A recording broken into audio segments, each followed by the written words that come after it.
Hello everybody, you join me for what is likely to be one of my final evening reviews of the summer, and what a treat I have for you all. For this evening I am driving a BMW E39 M5. Now I've done that before, in fact I've done that not too long ago. Lorenzo very kindly brought me out his pretty much bone stock E39 M5, a car I'd wanted to drive and experience for a very long time, and I have to say, very much enjoyed. Now William's car is a little bit different from standard, making it, I think, a very worthy car to review. First off, it's not wearing its original paint colour. It was Silverstone blue, an alright shade, but not one of my favourites. It's now this sexy red that we don't have a name for, but I think looks absolutely amazing. The car is also sitting on BC Racing coilovers with a full set of poly bushes. However, the headline item in this car is the fitment of an ESS Supercharger kit, meaning this no longer puts out the paltry and frankly embarrassing 400 horsepower of the standard car. This is now punching out about 560. Oh goody.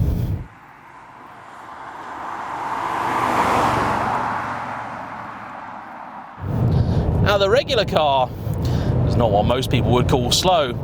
This one really shifts. Now it's the same type of supercharger as was fitted to my E92 M3. It's a centrifugal item, which means that it doesn't give you the huge smack in the back at no RPM you might have experienced from some other superchargers, the positive displacement type.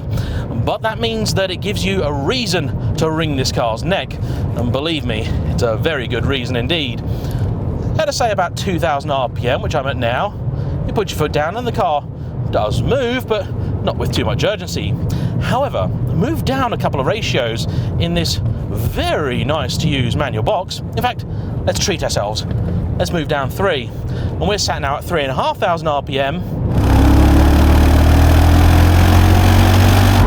Oh, this car is a bit fruity, I can tell you. Now what I really like about this car is, you see, when people come to me with an offer of such a car, I don't tend to ask too many questions. They say, I've got a supercharged BMW, and it could mean anything. Sometimes people have brought me their car and it's been, I'll level with you all, a touch embarrassing to drive, usually because they make such an incredible racket it can be heard for miles around. Particularly embarrassing when the car itself might not actually be that fast. However, this car has been really well judged, because to sit in it and listen, if I hadn't driven a regular E39 M5, I wouldn't think that anything was particularly unusual about it.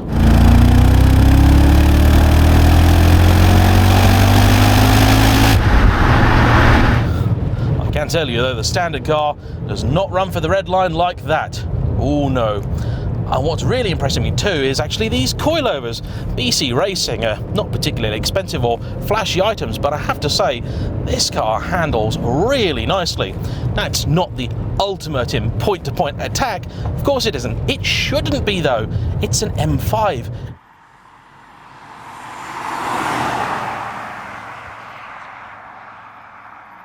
Now, this car is currently using the standard clutch. So it feels, of course, as you would expect it to, reasonably light. As far as I'm aware, there isn't necessarily a need to upgrade it, although if it failed, I think it would be tempted to go with something a little bit more durable. The gear shift in this car, I'm pleased to say, is absolutely gorgeous. BMW gear shifts really are a mixed bag. Some are fabulous, some are woeful, and I'm beginning to think these days that it's more a car-by-car thing. And this one has evidently been kept in very good condition. And driving older cars can be fraught with so many dangers, especially as a reviewer, because often you find yourself perhaps casting aspersions on a vehicle that it doesn't really deserve, because actually you may be judging it on the result of much neglect, or in fact sometimes quite the opposite. You can say that the car's really brilliant and lovely when actually it shouldn't be. I got a lot of flack for my Vauxhall Astra GTE review because I really liked the way that that car went. It wasn't riding on standard suspension, but everybody tells me that I'm totally and utterly wrong, because their memory of driving that car 30 years ago is far more accurate than my experience of driving that actual car on the day. But that's me moaning. You're not here to listen to my rants about old Vauxhalls. You want to know about this sexy BMW, and I'm very happy to oblige.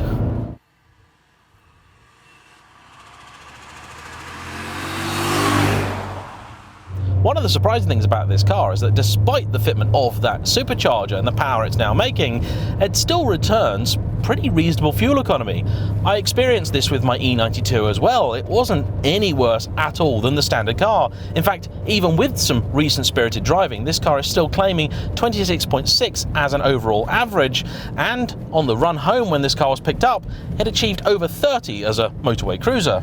Brakes have been uprated with yellow stuff pads and they are pretty decent. Pedal feel is nice.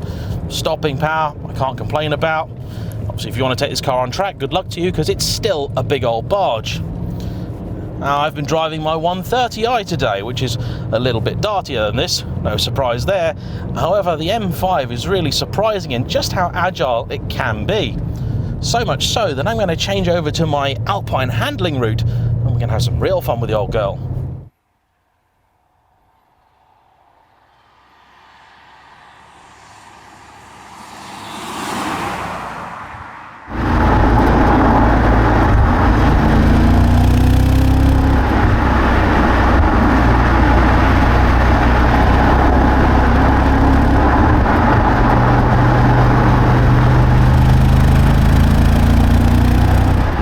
Modifying old cars is not an easy business, at least not if you want to do it right, especially when it comes to cars which are so well regarded as being very well set up out of the box. With something like an E39 M5, it's so very easy to get it quite badly wrong. Far more so, I would say, than an E46 M3 or indeed any M3. Now with this car, it's not perfect. I would say it's perhaps a little too stiff, but conveniently, the BC coilovers on this car are adjustable, and they are currently at nearly max attack, so they're easily dialed back. The fitment of poly bushes has made this car feel really good, very taut, and that supercharger hasn't ruined things whatsoever. This was never the sharpest handling car, so the small extra weight penalty at the front you really don't notice, but what you do very much appreciate is an absolutely ludicrous turn of pace, and being a supercharger, you haven't given up any of that beautiful throttle response you get from these old large displacement engines.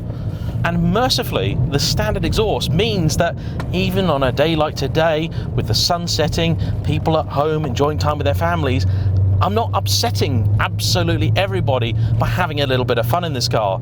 It is, in my mind, exactly what a BMW M car should be all about. A good dash of practicality, a big dash of fun.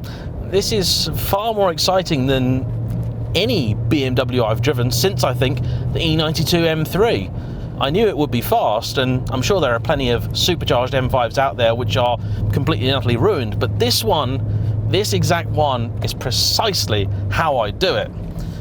Williams Supercharged E39 is a big thumbs up from me.